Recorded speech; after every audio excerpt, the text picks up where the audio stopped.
This is the Giants Postcast, your instant game reaction for the San Francisco Giants, part of the Locked On Podcast Network. Your team every day. Yo, what's up, everyone, and welcome back to the Locked On Giants Postcast. I'm your host, Eric Triple E Engel. You may know me as the former producer for the Murph and Mac Morning Show on KMBR, or maybe from some of these other Locked On Sports postcasts we also do the Locked On Warriors postcast and the Locked On 49ers postcast. But today, the Giants were completely dominated, crushed, shelled by the Los Angeles Dodgers. Landen Roupp just didn't have it today against this formidable lineup. In just 1.2 innings, Roupp surrendered 6 runs and 9 total base runners. Really had a tough time from the first at-bat of the game. Dodgers jumped out to a 1-0 lead after Shohei cranked that leadoff home run. And Casey Schmitt made this one a little less ugly with a 9th inning grand slam, his second in the last 2 days. The Giants still have a chance to win this series tomorrow, so it's not all hope is lost. We'll break it all down, but first, I want to thank all of you for watching us on the Locked On Giants YouTube channel. Please, if you aren't already subscribed, hit that subscribe button right now. Thanks also for listening on the Locked On Giants podcast feed. However you're tuning in, we appreciate you checking the show out, and make sure to check out the Locked On Giants Daily Show for more in-depth coverage. My guy, Ben Kaspick, does a great job. And this one, I mean, like I said, I did not think that the Giants were going to come in here and sweep the Dodgers in Chavez Ravine. It just wasn't going to happen. That was completely unrealistic to even assume that they could do that. It's just been winning the series. That's been the focus the entire time. And by winning that Logan Webb game yesterday, you still have a chance to go ahead and do that. Landen Roupp, I thought, was going to give the Giants a decent shot to win. But, I mean, Kershaw was just so hard for the Giants to hit today. And he had a 4.35 ERA coming into today, but it's still Clayton Kershaw, man. And the Giants collectively against him, just terrible today as a whole. And they've been really bad against left-handed pitchers this year. We know that. They're hitting 20 percentage points below when they're facing left-handed pitchers versus when they're facing right-handed pitchers, batting 219 against lefties and 239 against righties. That obviously was on display here today. The Giants cannot hit left-handed pitching. It's been a problem all season long, and Kershaw was just good. I mean, he's a first ballot Hall of Famer, and as much as he has pissed me off throughout his career, you got to give him some form of a tip of the cap for continuing to do it as long as he has. And I mean, I don't particularly like the guy. I'm obviously not going to ever root for the guy, but you have to acknowledge that he is a pretty damn good pitcher, and he has been for a while. And he just shoved today, especially against a team that only has 8 wins against left-handed starting pitchers all season long. The Giants are still just came into today 8-12 against left-handed starting pitchers. Now they're 8-13. So just more of the same from the Giants offense today against this left-handed starter. And I mean, they were really bad. The Giants offense was, I think they had 3 hits in this one until the 9th inning and 0 runs. It took Kike Hernandez toeing the rubber for the Giants to come up with 3 more hits and 5 runs in that 9th inning. And they were, I mean, it was nice to see Casey Schmitt launch another one into the left field bleachers, another grand slam. That was a little bit of a cathartic release. But really, I mean, I didn't think the Giants had any shot in coming back and winning this game. It was kind of nice, though, for them to be able to rally back enough to make the Dodgers actually have to warm a real pitcher up and bring a real arm out of the bullpen into the game. A little bit of a small victory for the Giants in that sense, just because you make the Dodgers waste another bullpen arm, and hopefully you can get a little bit further into that bullpen tomorrow. Dustin May is going to get the start for the Dodgers, as Kyle Harrison will be on the bump for the Giants. And Home Run Harry is going to have to keep that ball down, because today the Dodgers were swinging those sticks, man. And that brings me to today's turning point. Time to reveal where the game was won or lost. It's the turning point. And the turning point was really the first Dodgers at-bat of this game. Shohei Ohtani raked a home run in that first inning, a leadoff home run for the Dodgers, and put them up 1-0. And really, the second inning is where they broke the Giants' backs. They had but that first inning home run set the tone from Ohtani. And Roupp just didn't have it today. He walked a Freeman in that first inning, and then he led off the second inning by walking Teoscar Hernandez and Max Muncy back to back. Andy Pages then singles to drive in a run, so it's 2-0 at that point. And then came my least favorite moment of the game. Michael Conforto, a guy who was absolutely dog-s for the San Francisco Giants. This guy was horrible for the Giants all last year. He's been pretty damn bad for the Dodgers this year too. And this guy, I don't know what this guy's problem is. He just hates the Giants or San Francisco, or maybe he just hates the color orange and the color black put together on the same uniform. But Michael Conforto, I mean, he delivered like just the most backbreaking double of this entire game. And Max Muncy ended up scoring, and Andy Pages went to third and put the Dodgers up 3-0.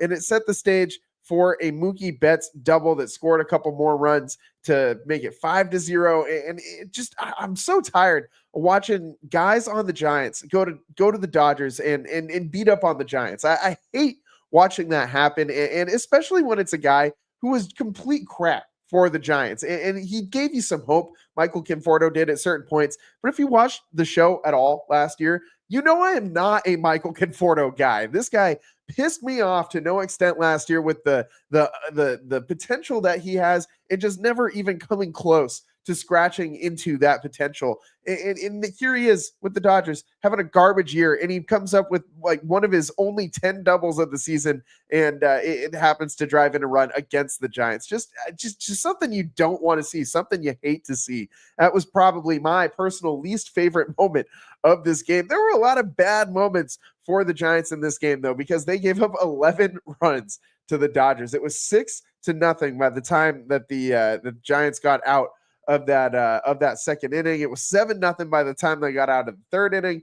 And in total today, the Dodgers had 3 home runs. Shohei Ohtani had 2. Teoscar Hernandez had 1. Oh, they had 4. Excuse me, I forgot. Miguel Rojas also had 1 in the 8th inning off of Porter. When he came in to pitch, we had 2 different position players pitching in this game. By the way, before we go any further, I gotta point out the stupid like helmet thing that Kike Hernandez is using. It's like a half helmet that he puts on over his hat while he's out there pitching. I absolutely despise this. I don't see dudes in slow pitch softball wearing that kind of crap. I mean, I'm all for player safety and all that. Baseball has been played a very long time without people needing that to protect their heads.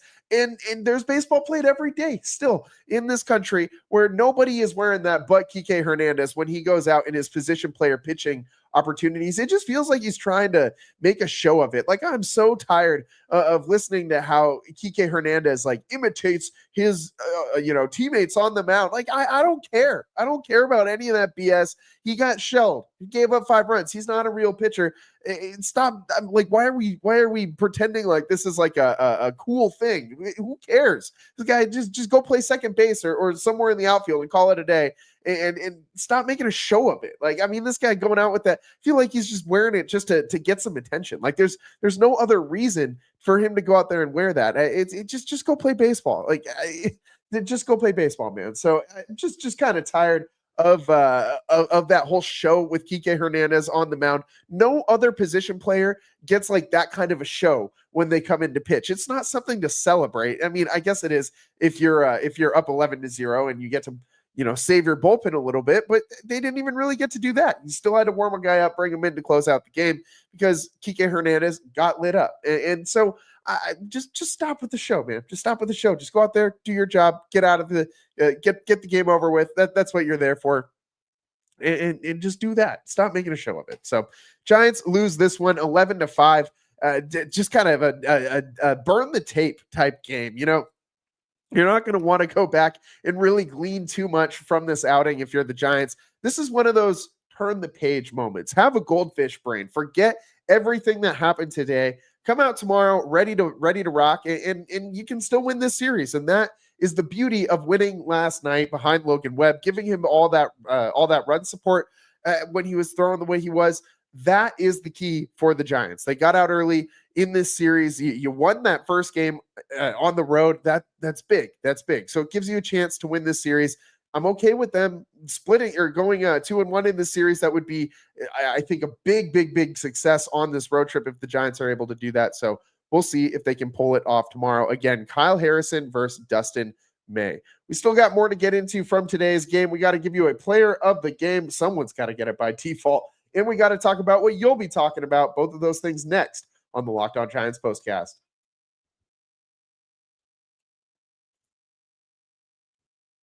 Today's show is brought to you by Trade Coffee. Whether you're gearing up for back-to-back meetings, shuttling kids back and forth to activities, or tackling an endless to-do list, your morning sets the tone for it all. That's why it should start with the perfect cup of coffee created just for you. Enter Trade.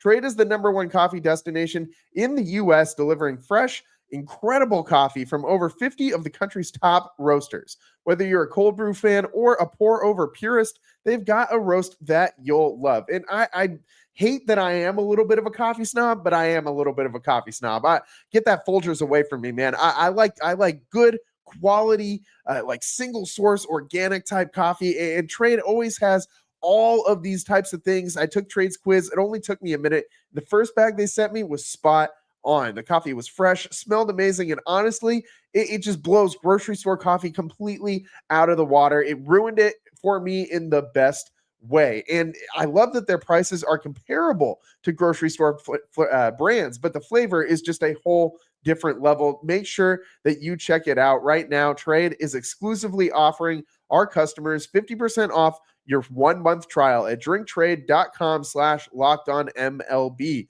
That's TRADE.com/lockedonmlb for 50% off your first 1-month trial. drinktrade.com/lockedonmlb.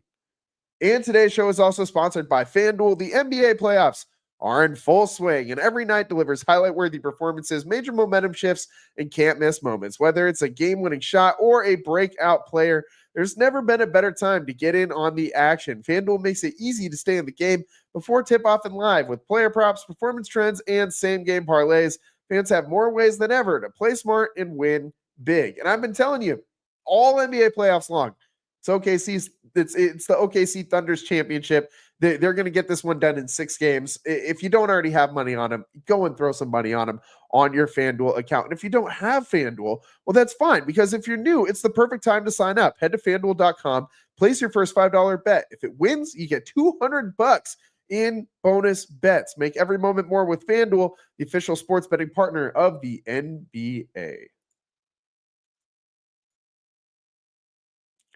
Welcome back to the Locked On Giants postcast. I'm your host, Eric Triple E Engel, and today, the Giants just a dead fish type performance.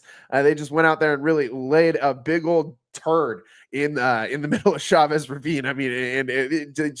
It's like you have a friend come over, they bring their scared dog, and they just are afraid. This is a new place they haven't been, and they just poop right in your living room. It's basically what the Giants did down there in Los Angeles today. I mean, they looked like completely overmatched. Landen Roupp was that scared puppy on the mound for the Giants today. He got completely rocked. Landen Roupp looked completely overmatched. He walked 5 guys, didn't have anything going for him today. 0 strikeouts, gave up 1 home run, and he just looked really bad. Tristan Beck, not a great outing for him either. Gave up 2 home runs, 1 to Ohtani, 1 to Teoscar Hernandez, 3 total runs and 3 walks, no strikeouts for Tristan Beck as well.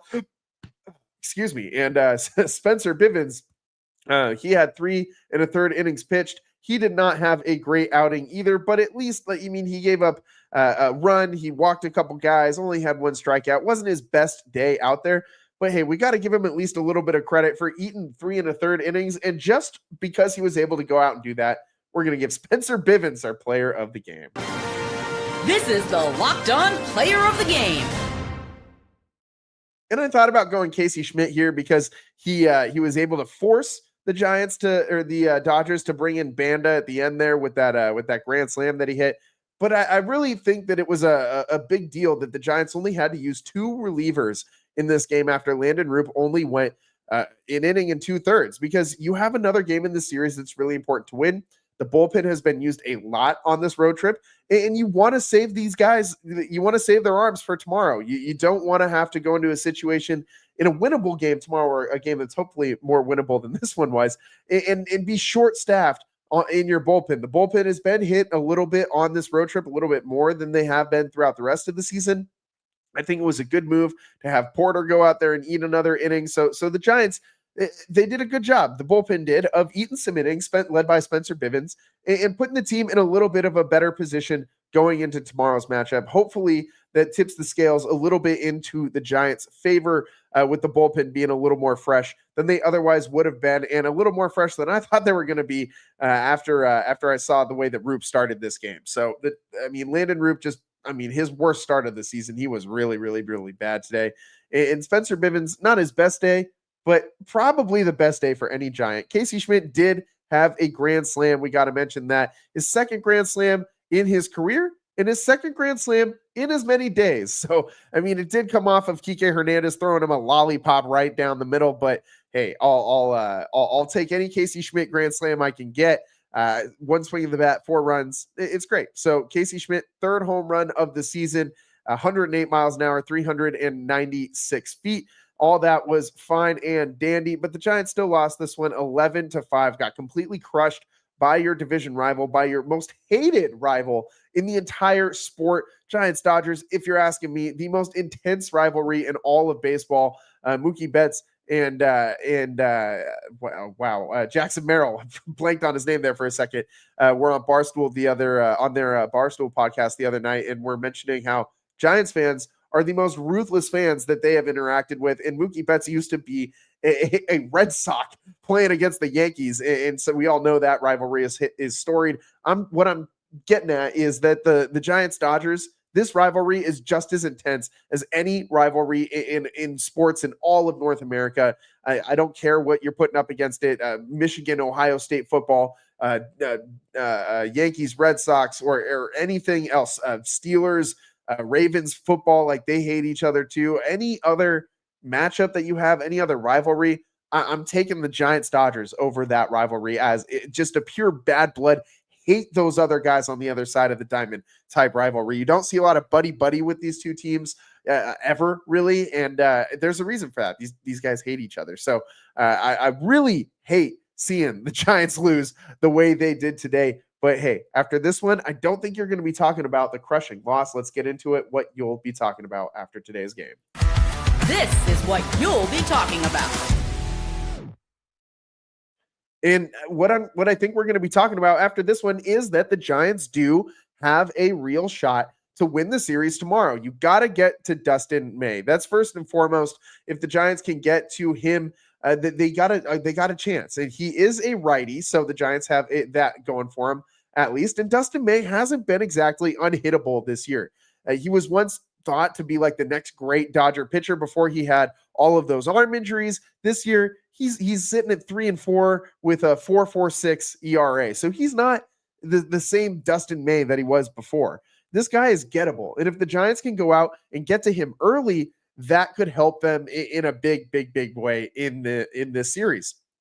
I think the Giants, if they win tomorrow, are going to set themselves up for a nice couple-week run afterwards where they don't really face too many teams that are the cream of the crop of Major League Baseball. If you can finish this Dodgers series, tied or ahead of them in the standings, I think, at this point, you can only finish tied with them in the standings. I think that would be just fine because you would have an opportunity to start to maybe put some ground between yourself and the Los Angeles Dodgers and the San Diego Padres in the coming weeks. Hopefully, if as long as one of those or both of those teams start to actually lose some games. The Dodgers, as of late, have not been playing the best baseball.